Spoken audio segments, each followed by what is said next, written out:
Anton Pavlovich Chekhov was a Russian physician, author and playwright who lived during the latter part of the 19th century.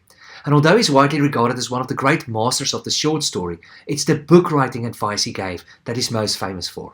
Apparently he told other writers, if you say in the first chapter that there's a rifle hanging on the wall, in the second or third chapter it absolutely must go off. If it's not going to be fired, it shouldn't be hanging there. This quote has led to the concept known amongst writers and filmmakers as Chekhov's gun, and it basically means that every element of a story should contribute to the whole. Now this is a great concept to keep in mind when you're watching a movie, as you know that most small details matter and will probably contribute to the greater storyline.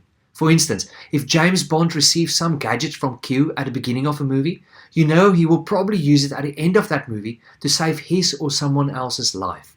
So the details matter. That's the concept of Chekhov's gun. However, there's also another concept that is often used by writers, and that is what is known as a red herring. This is where a false idea or false clue is worked into the story with the purpose of misleading readers or distracting audiences from the truth.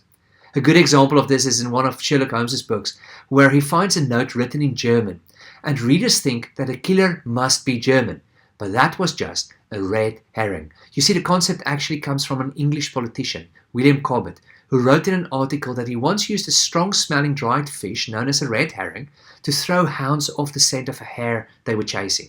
And that is the purpose of a red herring in literature or arguments as well, to throw you off the scent of what is really important. So friends, if you want to become a master at your own life story, may I encourage you to pay attention and learn to spot the difference between what is really important and what is only there to distract you.